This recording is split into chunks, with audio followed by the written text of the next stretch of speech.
الحمد لله الذي جعل في السماء بروجا وجعل فيها سراجا وقمرا منيرا والحمد لله الذي شرفنا بدور نبينا محمد صلى الله عليه وسلم أشهد أن لا إله إلا الله وأشهد أن محمدا عبده ورسوله اللهم صل وسلم وبارك عليه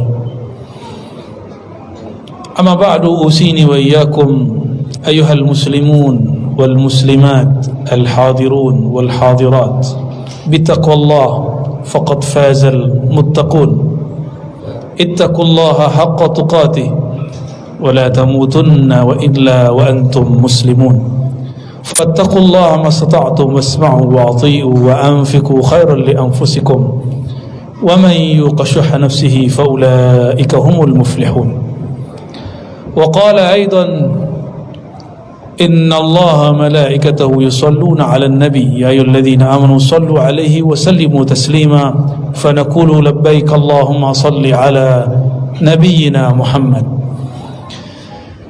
Jamaah Jumat yang diberkahi Allah, salah satu keberkahan kita pada detik ini adalah Jumat ini kiamat belum berdiri, sedangkan Nabi mengatakan hari kiamat itu terjadi pada hari Jumat. Kenapa? Karena masih ada orang yang mengangkat, mengeraskan, mensyiarkan nama Allah Subhanahu wa taala di muka bumi. Maka siapa saja yang meninggikan nama Allah di muka bumi, bumi pun takluk kepadanya. Bumi memerlukan orang-orang seperti ini. Tanah yang diinjak, tanah itu berbangga dibandingkan tanah yang di sebelahnya. Pohon-pohon yang dilalui, pohon-pohon itu mendoakan dan menyalaminya. Seperti sang baginda Nabi Muhammad dulu disalami oleh alam semesta. Nabi tidaklah marra bisyajaratin au bihajarin illa sallama alaih. Nabi tidaklah melewati satu pohon, bukit, pegunungan, kecuali benda-benda itu yang kita anggap benda yang tidak bergerak itu, ternyata dia menyapa baginda Nabi Muhammad SAW.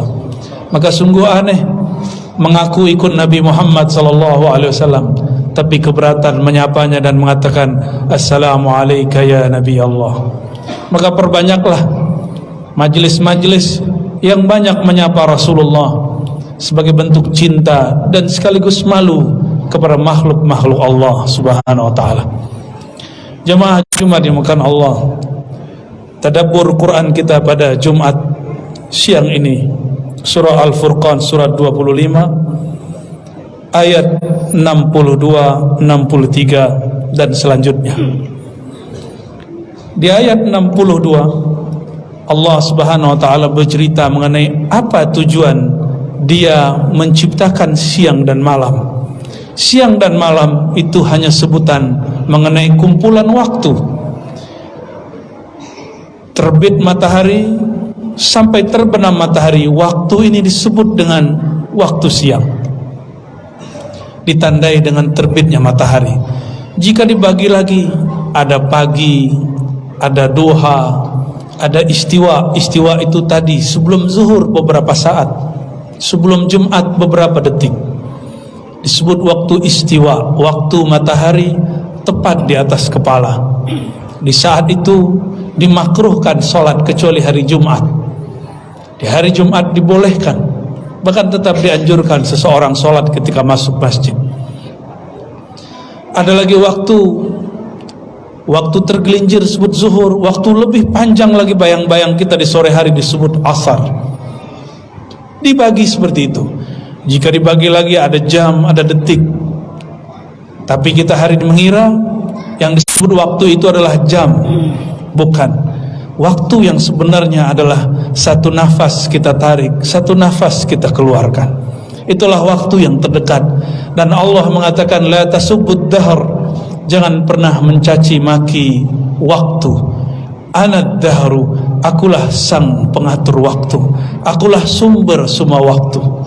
Maka kita mensyukuri detik per detik ini sebagai tanda syukur kepada sang pemilik waktu.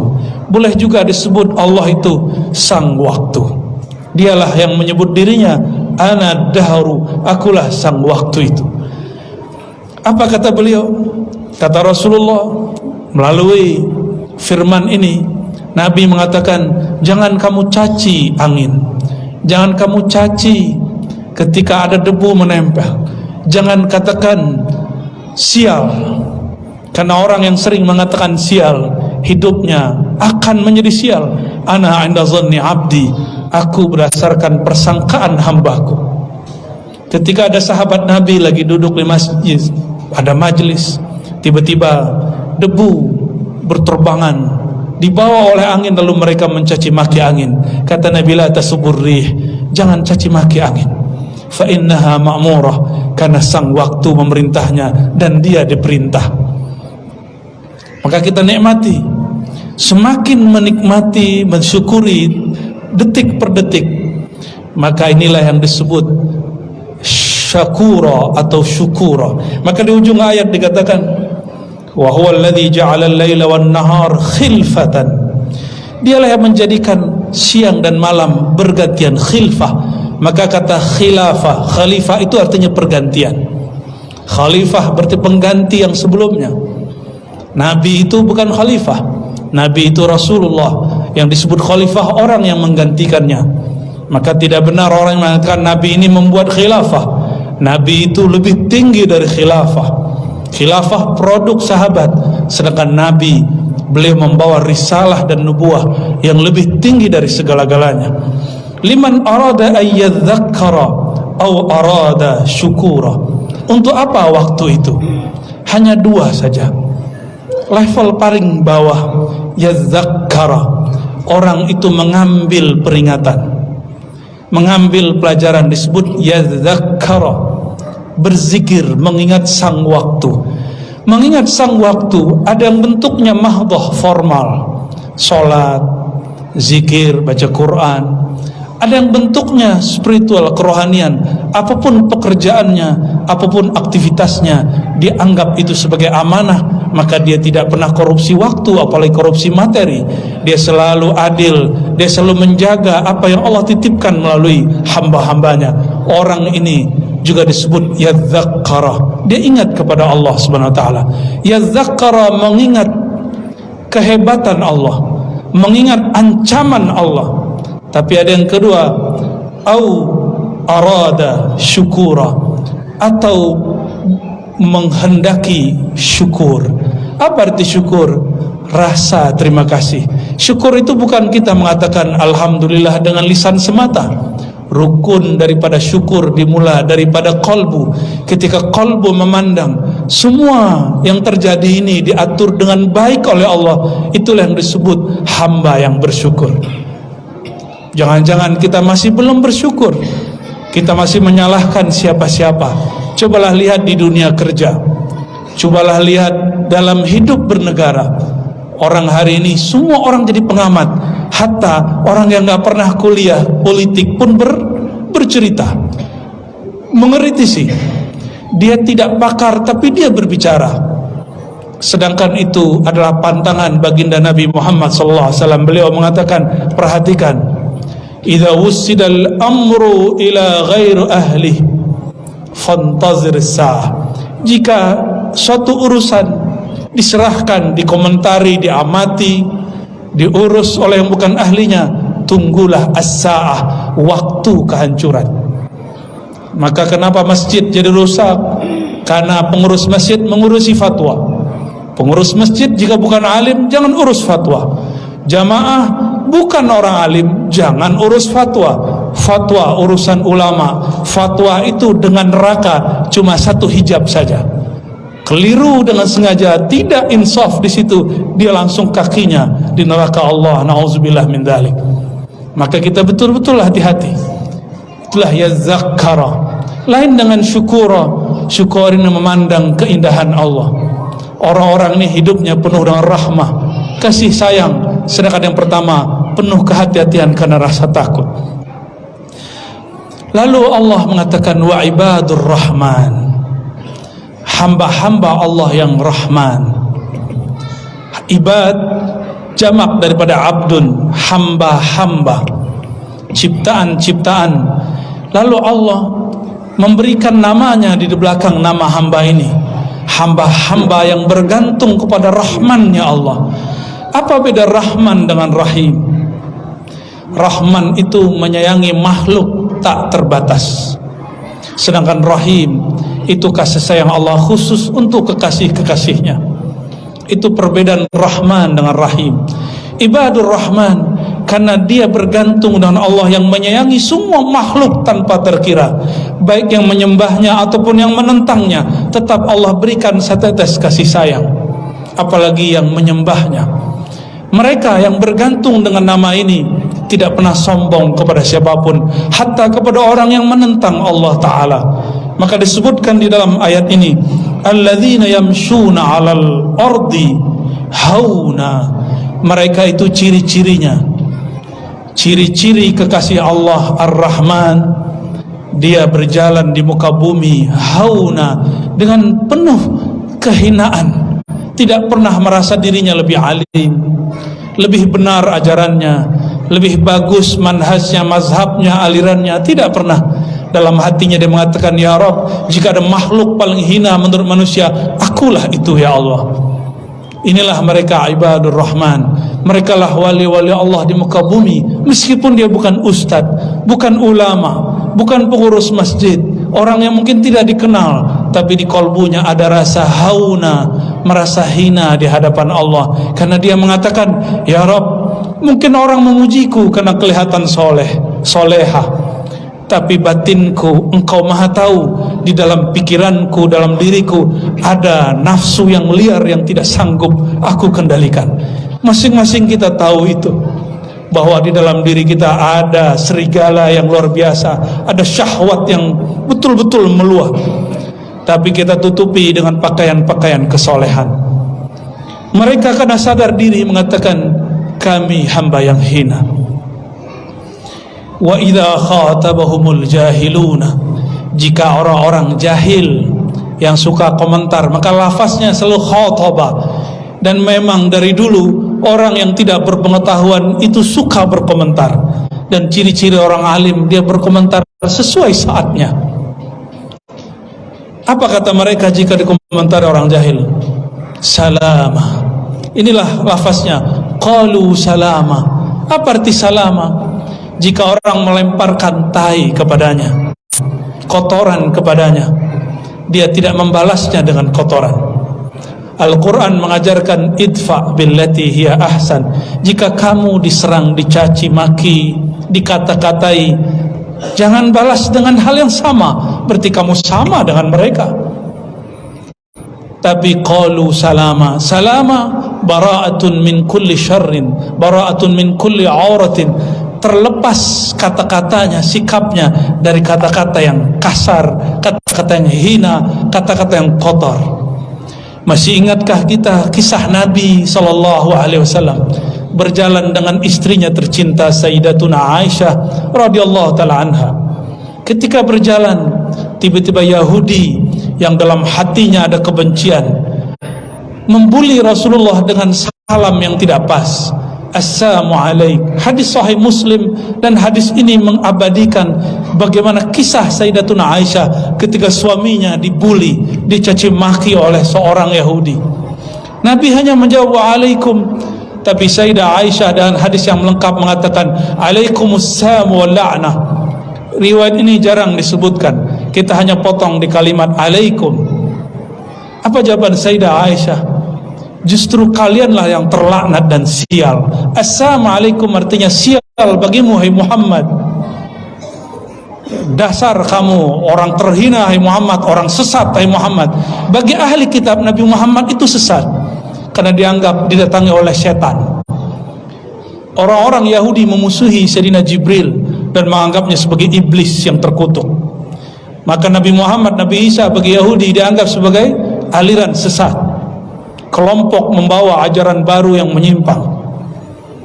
Apa jawaban Nabi alaikum? Ketika Sayyidah Aisyah menjawab, ditambahin alaikumussalam wal la'nah, dua sekaligus. Kalianlah yang sial, bahkan kalian terlaknat. Nabi menegur Sayyidah Aisyah, bukan menegur sang Yahudi. Apa kata beliau? Wahai istriku tercinta, bukankah aku telah menjawab wa'alaikum? Kata Sayyidatuna Aisyah, ya Rasulullah, engkau dihina. Berarti normal, sekelas istri Rasulullah, sahabat Rasulullah, murid Rasulullah, wajar nabinya, gurunya, bahkan suaminya disinggung, dia kemudian emosi. Tapi Nabi kemudian mendidik Sayyidah Aisyah untuk tidak membalas dengan emosi. Kata beliau dalam sabdanya, sungguh tidak ada yang mampu mengalahkan kekerasan, kekasaran, kecuali kelembutan. Al-hilmu, bersikap santun. Inilah orang yang dalam kalbunya ada cahaya ajaran Nabi Muhammad sallallahu alaihi wasallam. Ketika khatabuhumul jahilun, ketika orang-orang jahil mengajak dia bertengkar, berselisih, dia tidak emosi, salama, dadanya lapang, kata-katanya pun santun.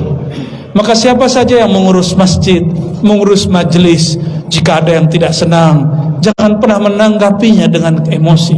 Tanggapi dengan hal-hal yang sederhana, bahkan tanggapi dengan hal sikap yang bisa membungkamnya. Perbanyak saja aktivitas kebaikan, Allah akan bungkam orang-orang yang tidak faham. Lalu di ayat berikutnya dikatakan ciri-ciri kekasih Allah bukan dimulai dari ibadah. Kekasih Allah dimulai dari hal spiritual, hatinya merasa hina di hadapan Allah. Lalu yang kedua akhlak, baru yang ketiga ibadah. Ini yang disebut kekasih Allah. Beda dengan kita yang memandang kekasih Allah itu yang banyak sholat. Tunggu, sholat nomor 3. Maka di ayat berikutnya, walladzina yabituna lirabbihim sujjada wa qiyama. Ciri ketiga dari kekasih Allah ibadur rahman, mereka yabitun, mereka istiqamah malam hari untuk rukuk dan sujud kepada Allah, qiyam, berdiri membaca ayat-ayat Allah. Maka kesolehan pribadi bagi seorang kekasih Allah ditaruh nomor 3. Tapi kesolehan spiritual dan akhlak untuk bergaul secara sosial itu ditaruh di nomor pertama dan kedua. Baru kemudian dia jika berdoa tidak berdoa untuk dirinya, dia berdoa untuk umat. Apa doanya? Walladzina yaquluna rabbana isrif 'anna 'adzab jahannam. Dia tidak berdoa untuk dirinya, ya Allah kayakan aku, selamatkan aku. Tidak, dia berdoa, ya Allah isrif 'anna. Boleh kita artikan jauhkan. Isrif itu juga boleh artikan arahkan sejauh-jauhnya. Jauhkan kami, 'anna, bukan dirinya, 'anni. Tapi semuanya umat dari azab jahannam. Inilah ciri ibadur rahman, kekasih-kekasih Allah. Bahasa vulgarnya wali Allah. Maka wali Allah di kalbunya umat Nabi Muhammad. Ini yang diajarkan baginda Nabi ketika beliau hendak sakarat, yang dikatakan ya ummati. Itu hadis sahih riwayat Imam Nasai dan imam-imam yang lainnya. Nabi ketika mau wafat bukan memikirkan apakah aku masuk surga atau neraka.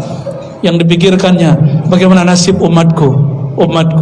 Maka siapa saja yang dalam dirinya ada nur Nabiuna Muhammad SAW, ada ajaran cinta kasih Nabi Muhammad SAW, maka dia selalu memikirkan umat. Memikirkan umat bisa lewat majlis, bisa lewat pergerakan, bisa lewat politik, bisa lewat masjid, bisa lewat mengajar. Coba ambil saja dari mana yang kita bisa. Yang penting kita berkhidmat untuk umat Nabi Muhammad SAW. Terakhir, doa dari Sayyidina Al-Khidr alaihissalam.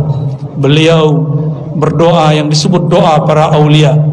Allahumma arham ummat Sayyidina Muhammad. Ya Allah rahmati umat Nabi Muhammad. Allahumma aslih ummat Sayyidina Muhammad. Ya Allah perbaiki, sempurnakan umat Nabi Muhammad. Allahumma jbur ummat Sayyidina Muhammad. Ya Allah bantulah umat Nabi Muhammad. Para ulama kita meyakini siapa yang melazimkan baca doa ini sehingga dia mencintai umat Nabi Muhammad, dia akan diangkat menjadi kekasih Allah karena dia memikirkan dan mewarisi apa yang dulu difikirkan baginda Nabi Muhammad sallallahu alaihi wasallam. Semoga semua yang hadir termasuk hamba-hamba Allah yang ibadur rahman, hamba yang hatinya bergantung kepada Allah yang Maha Rahman, hamba yang sebelum wafatnya Allah tahbiskan angkat menjadi kekasihnya, yang ada di hatinya kerendahan hati, yang ada dalam jiwanya akhlak mulia, yang ada di dalam dirinya terdalam ibadah yang sangat-sangat syahdu bersama Allah SWT dan memikirkan umat semua. Nas'alullah ayyubarika lana ولسائر المسلمين والمسلمات وينفعنا بكل ما أتى به نبينا محمد صلى الله عليه وسلم ويسترنا سترا من كل عيب وعورة فاغفر لنا يا غفار يا غفور استغفروا أيها المسلمون إنه كان غفورا. اللهم صل على سيدنا محمد وعلى آل سيدنا محمد عن كل صحابة رسول الله أجمعين. الحمد لله الذي بنعمته تتم الصالحات وبذكر أسمائه تنزل الرحمات. أشهد أن لا إله إلا الله وأشهد أن محمدا عبده ورسوله. اللهم صل وسلم وبارك على سيد الوجود نبينا أحمد وعلى آله وأصحابه ولبيته وذريته أجمعين. أما بعد أيها عباد الله نشهدكم بأن لا إله إلا هو وأن محمدا عبده ورسوله ونوصيكم بتقوى الله فقد فاز المتقون. اتقوا الله حق تقاته ولا تموتن إلا وأنتم مسلمون. اعدلوا فإن العدل أيها الحاضرون أقرب إليه أقرب إلى ربنا الرحمن الرحيم. وإن الله يا أيها الحاضرون قد أمرنا بالصلاة والسلام على حبيبه الكريم فقال إن الله وملائكته يصلون على النبي يا أيها الذين آمنوا صلوا عليه وسلموا تسليما. اللهم صل على سيدنا محمد وعلى آل سيدنا محمد كما صليت على سيدنا إبراهيم وعلى آل سيدنا إبراهيم وبارك على سيدنا محمد وعلى آل سيدنا محمد كما باركت على سيدنا إبراهيم وعلى آل سيدنا في العالمين إنك حميد مجيد. وارحمنا يا ربنا وارحم المسلمين. اللهم اغفر للمؤمنين والمؤمنات والمسلمين والمسلمات الأحياء منهم والأموات وتابع بيننا وبينهم بالخيرات. ربي اغفر وارحم وأنت خير الراحمين. اللهم اصرف عنا عذاب جهنم. اللهم ارزقنا الحسنى من الأخلاق. اللهم زين أخلاقنا بالحلم. اللهم نور قلوبنا بنور المعرفة وبنور المشاهدة والمراقبة. اللهم ارزقنا حبك وحب ما يحبك واجعل لنا يا ربنا العمل الذي يبلغنا إلى حبك. اللهم ارحم أمة محمد. اللهم أصلح أمة محمد. اللهم اصرف كل شر عن أمتي سيدنا محمد صلى الله عليه وسلم واجبر أمة محمد صلى الله عليه وسلم. ربنا آتنا في الدنيا حسنة وفي الآخرة حسنة وقنا عذاب النار والحمد لله رب العالمين. ونسأل الله أن يغفرنا ولسائر المسلمين والمسلمات والمؤمنين والمؤمنات. فاعتبروا يا أيها الأبصار واعدلوا إن الله يحب المقسطين وأقيموا الصلاة.